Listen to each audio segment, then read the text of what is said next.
everyone! We are about to start our English class. Are you ready? Join us!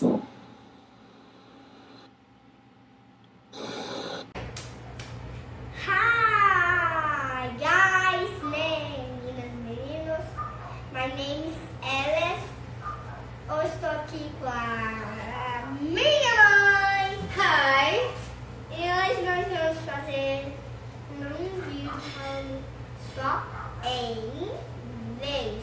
Aí a gente vai fazer só em inglês, aí depois a gente repete no português, né? Vamos dar 10 segundos para vocês deixarem seu like, se inscrever no canal e ativar o sininho das notificações. 1, 2, 3, 4, 5, 6, 7, 8, 9, 10. 1, 2, 3, 4, 5, 6, 7, 8, 9, 10. E aí, se inscreveu? Deve seu like? Então tá bom. Bye, bye! Beijos! Dá 50 mil likes, que é a meta de hoje. Beijos e tchauzinho! Hi guys, how are you? E aí, assistiram a aula na semana passada? Alguma dúvida? You know that if you have any doubt, you can contact me through all my social medias, Instagram, WhatsApp, email, whatever you want. Or you can post here your doubt and we're going to try to vanish it. A gente vai fazer o possível para tirar as dúvidas que porventura estiverem surgindo.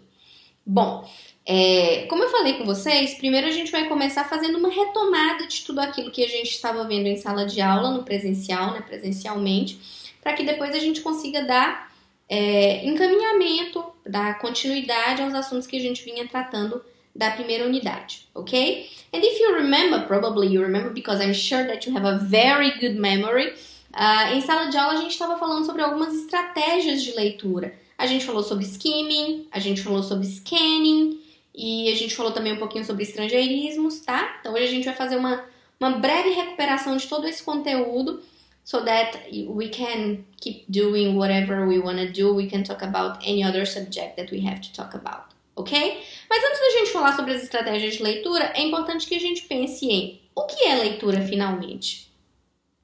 O que é leitura finalmente? Neste momento, eu passava um slide e vocês veriam um conceito, mas parece que nem online eu consigo fazer a coisa fluir tão bem. Anyway, ler não é um ato mecânico, e sim um processo ativo.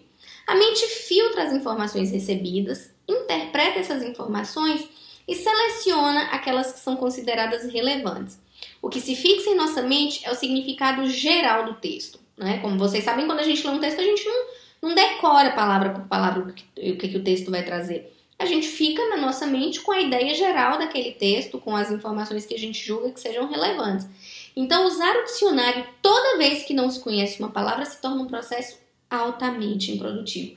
Eu falo sempre isso, gente, porque a tradução ela é exaustiva, ela demanda tempo, ela demanda fôlego e não é o processo mais fácil da gente compreender o que um texto diz, não. Existem estratégias que facilitam muito mais para a gente a leitura de um texto do que ficar olhando palavra por palavra no dicionário, certo?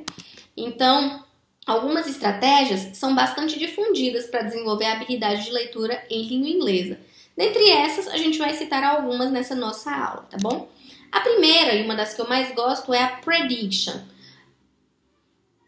Quando a gente vai ler um texto, antes da gente ler um texto, a gente pode resgatar tudo que a gente já conhece mais ou menos sobre aquele assunto.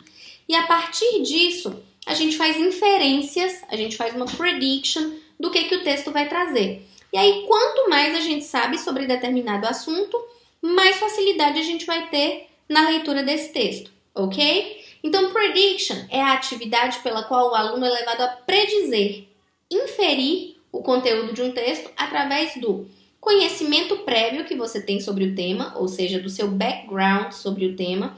E aí eu falo sempre isso com vocês. Se a gente pegar um texto que seja específico da área de vocês, vocês vão entender esse texto muito mais facilmente do que eu.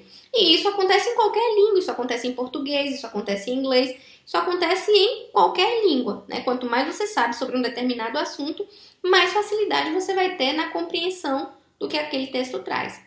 Então, o conhecimento semântico, né, a palavra de um mesmo grupo, por exemplo, hospital, nurse, doctor, ambulance. Quando você vai ler um texto, você pensa com antecedência. Qual é o tipo de vocabulário que esse texto vai trazer? Né? Se a gente estiver lendo um texto sobre internet, a gente já consegue fazer uma ideia geral de quais são os termos que esse texto vai trazer.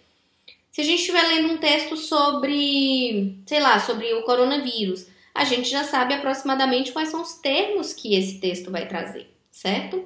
Então, o contexto linguístico, quais são as pistas gramaticais que esse texto vai me trazer, e o contexto não linguístico, porque eu sempre disse isso, tudo que está no texto é relevante para a compreensão do mesmo. Então, preste atenção nos gráficos, nas gravuras, nas tabelas, nos números, tudo é relevante, nada está ali por acaso. E o conhecimento sobre a estrutura do texto, qual é o layout, título, subtítulo, divisão de parágrafos, é um poema, é um texto em prosa, é uma tirinha, tá? Lembra dos gêneros textuais que a gente viu ano passado? Então, a prediction é uma atividade do tipo pré-leitura, tá? Então, você nunca vai para o texto vazio, você sempre pensa de antemão alguma coisa antes de fazer a leitura daquele texto. Sendo uma atividade do tipo pré-leitura, a prediction contribui para estimular o interesse e a curiosidade do aluno pelo conteúdo de um texto que o tópico sugere. Quanto mais cultura geral, quanto mais background knowledge tiver o leitor, mais fácil será a sua prediction, certo? Por exemplo, esse daqui. What is COVID-19? A gente já tem um conhecimento de mundo do que é a COVID-19. Então, fica muito mais fácil na hora que a gente for ler esse texto. Quer ver? What is COVID-19? Coronaviruses are a large family of viruses that cause illness, ranging from the common cold to more serious diseases, such as severe acute respiratory syndrome, SARS-CoV. The 2019 novel coronavirus is a new strain that has not been seen in humans until now and has caused viral pneumonia. It was first linked to Wuhan's South China Seafood City Market, which is a wholesale market for seafood and live animals, in December 2019. The virus has now been detected in several areas throughout China, along with countries across Asia, North and South America, Europe, Africa and Oceania. Então, ainda que eu não conheça todas as palavras que estão ali presentes, eu já sei qual é o contexto semântico, eu já tenho um background knowledge do que o texto traz, e além disso, a figurinha que está ali abaixo vai me ajudar a identificar e a entender melhor esse texto. Se você achar necessário, pause agora, treine a sua leitura. Se você achar necessário, pause agora e leia mais lentamente o texto para você entender tudo que ele traz. Mas, como eu já disse, é um texto muito simples e que vocês já conhecem o conteúdo dele, tá? Symptoms. Então, olha só. Coronavirus is COVID-19. COVID-19 is a new coronavirus that has been identified as the cause of an outbreak of respiratory illness globally. Primary symptoms: fever, cough, shortness of breath, bluish lips or face, persistent pressure in the chest. Então, eu posso não saber o que significam essas palavras, mas eu sei quais são os sintomas do COVID-19. Então, fica muito fácil, né? E ainda fica mais fácil se você reparar onde estão as bolinhas e as cores das bolinhas. Isso vai facilitar de entender que fever é febre. Cough, tosse. Não confunda com coffee, café, cough, coffee. Shortness of breath é a dificuldade de respirar, né? A respiração curta. Bluish lips or face, então são os lábios azulados ou o rosto azulado, pálido.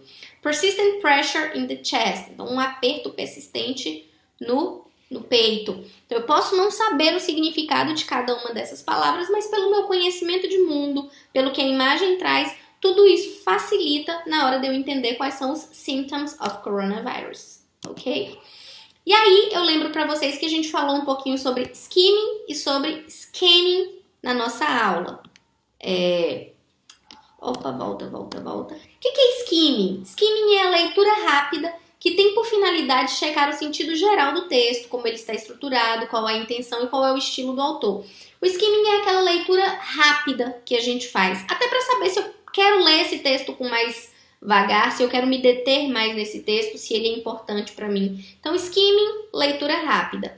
E scanning é uma leitura não linear, em que o leitor busca objetivamente localizar as informações em que está interessado. Através do scanning, o leitor é objetivo e seletivo e ele nem sempre precisa ler o texto todo, tá? Então, se eu pergunto assim naquele primeiro texto, onde foi que surgiu o coronavírus? Vocês não precisam ler tudo, vocês vão diretamente e encontram ali. Foi no mercado de comida marinha, é assim que fala, comida marinha? De comida do mar, de Wuhan, que fica no sul da China. Se eu pergunto quando que surgiu o Covid-19, não precisa ler o texto todo, você já vai ali, dezembro de 2019. Então, scanning é isso, é buscar as informações específicas do texto, tá? E a seletividade, que é a leitura, selectivity é a leitura seletiva, isto é, selecionar os trechos onde se quer encontrar uma determinada informação. Qual é a linha, qual é o parágrafo, né? Selectivity vem bem junto aí com o scanning. É quando você vai seletivamente num pedaço do texto, num trecho do texto, para procurar aquela informação que você está precisando. Então, olha só. A gente tem um texto aqui sobre o coronavírus. Se você quiser, dê uma pause agora e leia esse texto, tá? Eu não vou ler ele todinho com vocês, não. Mas pause agora e leia o texto. E aí, terminou? Leu o texto todinho, com calma, com tranquilidade. Meu rosto aqui atrapalhou um pouco, mas tudo bem, né? Então, de acordo com o texto, mark true or false for the sentences. Pausa aí de novo e responde. Ok, vamos ver se você respondeu certinho agora. O texto é sobre o processo de pesquisa para a produção de vacinas. True or false? Se você respondeu, deixa eu ver se eu consigo colocar a canetinha. Estou testando junto com vocês. Cor da caneta verde. Se você respondeu true, você respondeu certinho. Mas o verde não ficou legal. Não vai ser verde mesmo. Mais de 11 mil pessoas morreram de gripe suína entre 2014 e 2016. True or false? False. Né? Mais de 11 mil pessoas morreram de ebola entre 2014 e 2016. Depois que se cria uma vacina, seu processo de distribuição é simples. True or false? False. O texto diz que não é apenas o processo de você criar a vacina que é fácil, né? Ou que é difícil. O texto diz que o processo de distribuição também requer preparo, requer estudo, né? Não é tão simples assim. E a vacina para Covid-19 já está pronta. É outra coisa false. Isso no dia de hoje, tá? Talvez daqui uma semana já esteja. But right now, right today, it's not ready yet.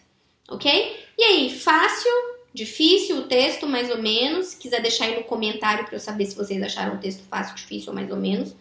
Ok? Let's do this. Let's try to interact. I don't know how it works through this virtual thing, but let's try to do this work, ok? E aí, outra coisa que a gente traz é a identificação dos cognatos. A gente já falou isso no ano passado, a gente repetiu isso esse ano. Cognatas são palavras em inglês que se parecem com palavras em português. Então, note que a maioria das palavras encontradas em um texto são cognatas, que são palavras de origem grega ou latina, cuja forma, escrita e significado são parecidas com as do português. E isso simplifica muito a leitura de um texto. So, I was saying, a maioria das palavras encontradas em um texto são cognatas, né? Palavras de origem grega ou latina, cuja forma, escrita e significado são bem parecidos aos do português. E isso simplifica muito a leitura de um texto, tá? Então, os cognatos eles podem ser idênticos, por exemplo, radio, piano, hospital, hotel, sofa, nuclear, social, total, particular, chance, camera, inventor. Então, as palavras, elas, por mais que a pronúncia seja diferente, a escrita ela é igual. E aqui a gente está falando sobre reading strategies, sobre estratégias de leitura. Então, não tem que preocupar com pronúncia não, tá bom? Existem aqueles que são bastante parecidos. For example, gasoline, banks, inflation, intelligent, population, revolution, commercial, attention, different, product, secretary, billion, dramatic, deposits, distribution, automatic, television, public, events and models. Todas essas palavras elas são muito similares ao que elas significam em português. A gente não tem dificuldade nenhuma em traduzi-las, mas não são iguaizinhas. E a gente tem aquelas que são vagamente parecidas, que a gente precisa de um pouquinho de boa vontade para saber o que elas significam. For example, electricity, responsible, explain, activity, impossible, lamp, company, eletricidade, responsável, explicar, atividade, impossível, lâmpada, companhia, né? Então, os cognatos eles ajudam muito. Existem muitos cognatos em um texto, tá? Muitos mesmo, assim. Se a gente pegar um dicionário, a quantidade de palavras cognatas que tem, ela é muito grande. Aqui tem só uma tirinha que circula muito na internet, só pra gente ver a quantidade de cognatos que tem. Apartheid was legal. The Holocaust was legal. Slavery was legal. Colonialism was legal. Legality is a matter of power, not justice. Então, ainda que a gente não saiba todas as palavras, a gente consegue compreender o que significa, porque é tudo cognato, né? O apartheid era legal, o holocausto era legal, slavery é um pouquinho diferente, escravidão era legal. Não é legal de legal, não, é legal de legalidade. Colonialismo, né, a colonização era legal. Legalidade é uma questão de poder e não de justiça. Então, a quantidade de palavras cognatas que tem aí é muito grande, tá? Mas existem os falsos cognatos. Eles são minoria, mas eles existem. O que são falsos cognatos? São palavras que se parecem com as palavras em inglês e português, mas não são, tá? Etimologicamente, em algum momento no passado, significavam a mesma coisa, mas como a gente sabe, a língua ela é um organismo vivo que se modifica através do tempo. Então, por causa disso, hoje elas não mais significam a mesma coisa. Então, falsos cognatos, também chamados de falsos amigos. Os falsos cognatos são normalmente derivados do latim, que tem, portanto, a mesma origem, e que aparecem em diferentes idiomas, com ortografia semelhante, mas ao longo do tempo acabaram adquirindo significados diferentes. Por exemplo, aqui estão só alguns exemplos. Actually significa na verdade. Parece ser atualmente, mas não é. Atualmente é nowadays. Application significa inscrição. Parece aplicação, mas não é. Aplicação é investment. Appointment significa compromisso, hora marcada. Parece apontamento, mas não é. Apontamento em inglês é note. Cigar significa charuto, parece cigarro, mas não é. Cigarro é cigarette, que seria um charutinho, né? College, esse é muito comum. College parece colégio, mas não é. College é faculdade, colégio é high school, mas a gente não confunde porque a gente assistia High School Musical. Legend parece legenda, mas não é. E a gente sabe que não é porque a gente está acostumado a assistir filmes e a gente coloca lá subtitles. A gente sabe que legend é lenda, porque a gente assistiu o filme do Will Smith, I'm the Legend, eu sou a lenda. Magazine parece magazine, tipo Magazine Luiza, mas não é. Magazine é revista, magazine é department store. E por último, e o mais comum que a gente tem é pretend, que parece pretender, mas não é. Pretend é fingir, pretender é intend, isso mesmo. Então, esses são apenas alguns dos falsos cognatos que a gente tem. Mas para vocês verem a quantidade que a gente tem de cognato, ó, eu vou lendo e vou sublinhando aqui só para a gente perceber, ó. We already manufacture billions of doses of vaccines every year. From the annual influenza jab, the combined measles, mumps and rubella immunization, the 2009 swine flu pandemic, então aqui ó, pandemic, which saw the death of hundreds of thousands of people, led to approximately 3 billion doses of vaccines, deixa eu fechar isso aqui, being produced and delivered within 6 months. Então, manufaturada bilhões de doses de vacinas. Anual combinada rubéola imunização. Pandemia. aproximadamente 3 bilhões de doses vacinas produzidas. Então a gente tem uma quantidade muito grande de cognatos e aí a gente lembra daquilo que a gente falou do nosso background knowledge, do nosso histórico, do nosso conhecimento prévio, né? Então a gente sabe que MMR e rubéola é aquela vacina que a gente tem aqui no Brasil, que é a tríplice, né? A imunização da tríplice viral. Então a gente já tem manufaturadas, feitas bilhões de doses dessa vacina.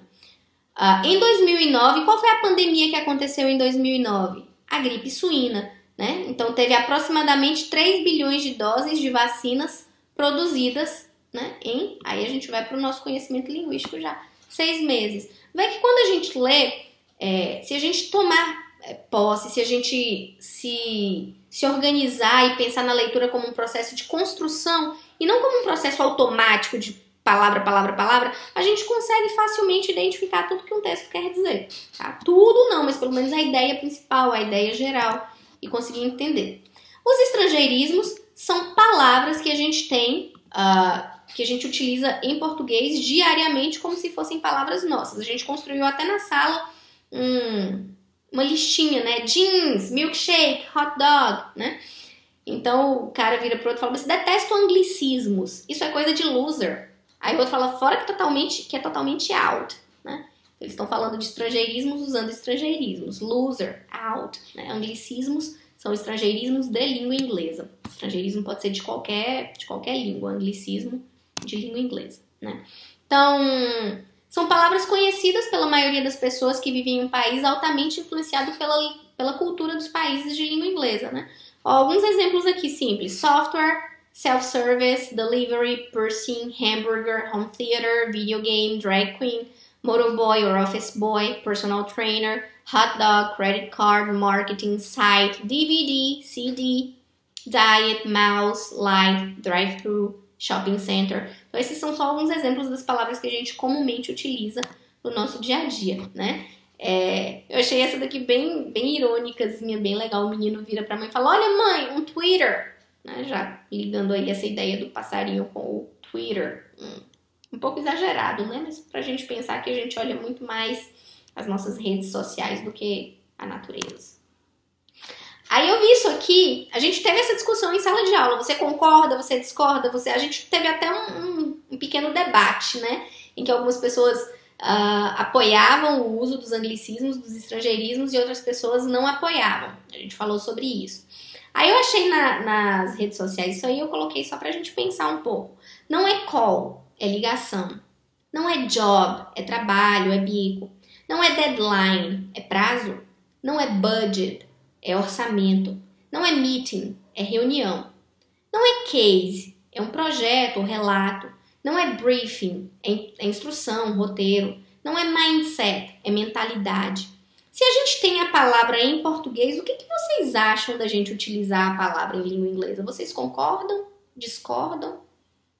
Por quê? Então deixa aí no seu comentário. Lembrando que os comentários, gente, eles servem para duas coisas. Eles servem para mostrar a frequência de vocês, mostrar que vocês realmente assistiram a aula. E segundo, servem para dar nota, porque como vocês sabem, tudo que a gente faz em sala de aula vale nota. Então aqui na nossa AMP vai funcionar do mesmo jeito. Tudo que vocês fizerem vale nota. Então deixa o seu comentário. Qual é a sua opinião sobre o texto ao lado? Se possível, dê exemplos, né? Dê exemplos que confirmem o que você acredita. Se você acha que não, o uso de estrangeirismos não é legal. Ou se você acha que sim, é legal sim. Por quê? Dê algum exemplo, tá bom? E o uso do dicionário, que é o que eu falo sempre, né? Ele deve ser utilizado como último recurso para você descobrir o significado de uma palavra ou expressão desconhecida. Isso para que a leitura não seja lenta demais e para que o leitor não desanime tendo que parar toda vez que encontrar uma palavra nova. Portanto, ao se deparar com uma palavra desconhecida, você não deve se preocupar primeiro com o significado dessa palavra. O primeiro passo é ver se a palavra é ou não importante para a compreensão do texto. Se você consegue deduzir pelo que você está lendo, se é uma palavra que você parece aquilo que ela é, né? Então, dessa forma, o uso do dicionário é usado apenas para encontrar o uso de palavras-chave que você conseguiu entender através do contexto. Ao consultar, certifique-se de ter escolhido o melhor significado, verificando o contexto em que ele se encontra. Porque, né, gente, em inglês, assim como em português, as palavras elas têm significados diferentes. Então, se você encontra no texto a palavra cell, aí você vai no dicionário encontrar. Você vai ver que cell pode ser célula, você vai ver que cell pode ser célula. Então, se você está lendo um texto que é de biologia, provavelmente o primeiro significado é o mais relevante. Mas se você estiver lendo um texto sobre o sistema prisional, o sistema carcerário, provavelmente vai ser célula. Então, você tem que não só olhar o dicionário, mas ver qual é a palavra que se encaixa dentro do contexto que você está procurando, né? Letter. O que significa letter? Pode ser letra, pode ser carta. Order. Pode ser ordem, pode ser pedido. Race. Pode ser raça ou pode ser corrida, né? Então, prestem atenção nisso também, tá? Então, observando as estratégias, pode-se finalmente concluir que a compreensão do texto dispensa essa tradução palavra por palavra. É necessário o uso constante de raciocínio para analisar, deduzir e concluir satisfatoriamente. Ok? Encerramos por aqui esse tópico de Reading Strategies e eu vou falar um pouquinho sobre o trabalho em grupo e o trabalho individual, né, que eu coloquei na semana passada, que é uma das notas que a gente vai ter para essa ENP. Então, como é que isso vai funcionar? Vai funcionar como a gente pensou que a gente ia fazer, tá? Eu expliquei esse assunto no começo do ano, expliquei qual é a nossa proposta e a gente vai só adaptar para que ela possa ser feita virtualmente. Vocês vão criar um vídeo. Ó, no roteiro eu coloquei aí um link para o Padlet. Vocês cliquem nesse link e vão ter lá 6 ou 7 áreas, 6 ou 7 temas dentro da área de informática para que você escolha o seu, tá? Não tem problema se for pessoas de turmas diferentes, pessoal da manhã com o pessoal da tarde, não tem problema nenhum. Vocês podem escolher se vocês querem fazer a atividade em grupo, se vocês conseguem se comunicar remotamente, ou se você fala, não, é muito difícil para mim fazer isso, eu prefiro fazer individualmente. E aí você vai fazer individualmente, você que sabe. Vocês vão criar um vídeo, esse vídeo ele tem que ter alguns estrangeirismos, como a gente já viu aqui. Os estrangeirismos, eles não precisam ser só da área temática que vocês escolheram, não, tá? Faz um apanhado do estrangeirismo no dia a dia de vocês. Vocês vão ensinar algumas palavras relacionadas à TI desse tema que vocês escolheram. E aí, não precisam mais ser estrangeirismos. A gente, em sala de aula, tinha pensado 25, não foi? Vamos manter isso? 25 palavras em inglês relacionadas à TI. Pode ser estrangeirismo, pode ser cognato ou não. E vocês vão fazer também, nesse videozinho, a importância do inglês no âmbito da área que vocês escolheram, da área temática de vocês, tá? A ordem e a forma como vocês vão fazer isso dentro do vídeo não tem problema. Vocês é que vão escolher, tá bom? Se tiver ficado alguma dúvida, a gente vai se comunicando, a gente vai postando aqui no fórum e a gente vai construindo colaborativamente. Espero que vocês tenham curtido a aula de hoje, espero que vocês tenham aproveitado, tá? Kisses everybody. See you next week. Bye bye.